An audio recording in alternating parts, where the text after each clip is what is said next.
السلام علیکم ورحمۃ اللہ وبرکاتہ۔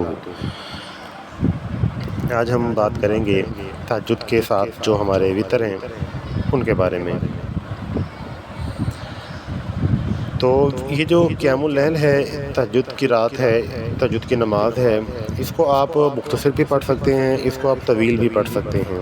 اس کو دونوں اللہ کے نبی سے ثابت ہے۔ طویل تو اللہ کے نبی کی اتنی تھی کہ ہمیں وہ حدیث بھی ملتی ہے کہ اللہ کے نبی نے اتنی پڑھی کہ اللہ کے نبی نے کہ پاؤں جو تھے وہ سوج گئے تھے۔ اور ایک حدیث میں آتا ہے کہ اللہ کے نبی نے تقریباً 7.25 سپارے جو تھے وہ ان 2 رکعتوں کے اندر اللہ کے نبی نے پڑھ دیے تھے۔ تو اس قدر اس کی فضیلت جو ہے وہ ہمیں ملتی ہے۔ تو مختصر کی بھی اللہ کے نبی نے ہمیں بتائی ہے کہ مختصر بھی آپ پڑھ سکتے ہیں جیسے آپ نے پڑھنی ہے۔ اب اس کے بعد ہے وتر۔ وتر کے بارے میں اللہ کے نبی کی حدیث ہے کہ اماں جی عائشہ نے فرمایا کہ رسول اللہ صلی اللہ علیہ وسلم نے وتر اول شب میں، بیچ میں اور آخر میں ادا کیے ہیں۔ یعنی کہ آخر میں وتر میں کیا مطلب ہے اس کا؟ کہ اس کا مطلب ہے کہ اللہ کے نبی نے فرمایا کہ جسے خطرہ ہو کہ وہ رات کے آخری حصے میں نہیں اٹھ سکے گا تو وہ اول شب میں وتر پڑھ لے، پھر سو جائے۔ یعنی کہ عشاء کی نماز پڑھے، اس کے ساتھ وتر پڑھ لے اور سو جائے۔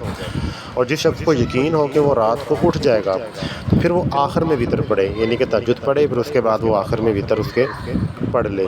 تو وہ اس وقت جب پڑھے گا نا تو پھر آخری رات کے جو قرات میں فرشتے حاضر ہوتے ہیں اور یہ افضل ہے۔ ٹھیک ہے جی، تہجد کی رات کے وقت فرشتے حاضر ہوتے ہیں، صبح کی نماز سے پہلے فرشتے حاضر ہوتے ہیں، تو اس وقت آپ وتر جو ہے وہ پڑھیں اگر روٹین بنی ہے کسی کی تہجد کی۔ اگر نہیں ہے تو پھر آپ رات کو پڑھ کے سو جائیں، وہ سب سے بہتر ہے۔ تو ابن عمر نے کہا کہ جو رات کو نماز پڑھے اور وتر کو سب سے آخر میں ادا کرے، یہ اس کے لیے رسول اللہ صلی اللہ علیہ وسلم نے یہی حکم فرماتے تھے۔ یعنی کہ اس میں بھی دلیل یہی آ گئی کہ رات کو آخری رات کے پہر میں پڑھ سکتے ہیں۔ اب ہے وتر کی تعداد۔ اس میں اللہ کے نبی کی 3 احادیث جو ہیں، 3 طریقے موجود ہیں کہ ابو ایوب روایت کرتے ہیں کہ اللہ کے نبی نے فرمایا کہ وتر ہر مسلمان پر حق ہے، بس جو شخص 5 رکعت وتر پڑھنا چاہے تو 5 پڑھے، کوئی 3 رکعت وتر پڑھنا چاہے تو 3 پڑھے، اگر کوئی 1 رکعت وتر پڑھنا چاہے تو 1 وتر پڑھے۔ یہ ابو داؤد کی حدیث ہے، اس میں تینوں اللہ کے نبی کے طریقے موجود ہیں۔ تو کسی کو ہم یہ ہٹ نہیں کر سکتے کہ وہ 3 پڑھ رہا ہے غلط پڑھ رہا ہے، وہ 1 پڑھ رہا ہے غلط پڑھ رہا ہے۔ اللہ کے نبی سے 1 بھی ثابت ہے، 3 بھی ثابت ہے، 5 بھی ثابت ہے، اور ایک جگہ تو اللہ کے نبی سے 7 بھی ثابت ہے، 9 بھی ثابت ہے۔ اس قدر اللہ کے نبی نے وتر کی تعداد جو ہے اس کو پڑھا تھا کہ ایک جگہ پہ حدیث آتی ہے کہ رسول اللہ صلی اللہ علیہ وسلم نے رات کو کل 13 رکعات پڑھی، ان میں سے آپ نے 5 رکعات جو تھے وہ وتر پڑھے تھے۔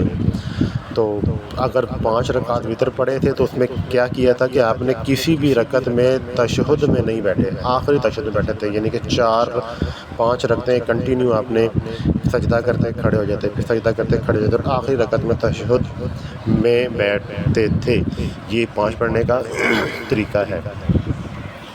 تو اگر کوئی شخص 3 پڑھتا ہے تو 3 کے بارے میں اللہ کے نبی نے ایک ہمیں بڑی خوبصورت اس کے بارے میں طریقہ بھی بتایا ہے۔ اماں جی عائشہ نے فرمایا کہ اللہ کے نبی نے فرمایا کہ جب آپ 3 رکعت وتر پڑھیں تو پہلی رکعت میں سبح اسم ربک الاعلیٰ یہ والی صورت پڑھیں، دوسری رکعت میں قل یا ایھا الکافرون یہ والی صورت پڑھیں، تیسری رکعت میں قل ھو اللہ احد یہ والی رکعت جو ہے یہ پڑھیں۔ تو 3 کی بھی ہمیں حدیث ملتی ہے، 1 کی بھی ملتی ہے کہ اماں جی عائشہ روایت کرتی ہیں کہ رسول اللہ صلی اللہ علیہ وسلم ہر رکعت کے بعد سلام پھیرتے، یعنی کہ جب میں نے پیچھے پڑھا تھا نا بتایا تھا تہجد میں ہر رکعت کے بعد 2 رکعت کے بعد سلام پھیرتے، تو اس طرح جب 10 ہو جاتی پھر 1 وتر پڑھتے۔ آپ 1 رکعت وتر پڑھ کے تو اپنا مکمل سلام پھیر لیتے، آپ کا مکمل ہو جاتا تھا۔ تو اس لیے 1 وتر بھی جائز ہے، 3 بھی جائز ہے، 5 بھی جائز ہے، 9 بھی جائز ہے۔ 9 بھی اللہ کے نبی نے پڑھا ہے۔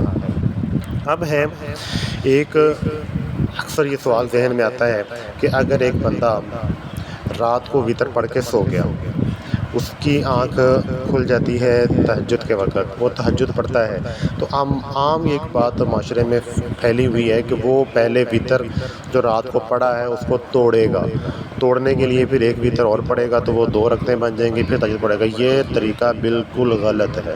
اللہ کے نبی کی واضح حدیث موجود ہے کہ ایک رات میں 2 وتر نہیں ہوتے۔ آپ نے جو وطر پڑھ لیا ہے وہ وطر آپ کا ہو گیا ہے. آپ تہجد کے وقت آنکھ کھولیے، آپ تہجد کی نماز ادا کریں گے، اس میں آپ نئے سرے سے وطر توڑنے کی، وطر دوبارہ پڑھنے کی کوئی ضرورت نہیں ہے. تو یہ آپ نے وطر جو پڑھ لیا تھا وہی وطر آپ کا کافی ہو جائے گا. اسی طرح اگر کوئی بندہ وطر پڑھنا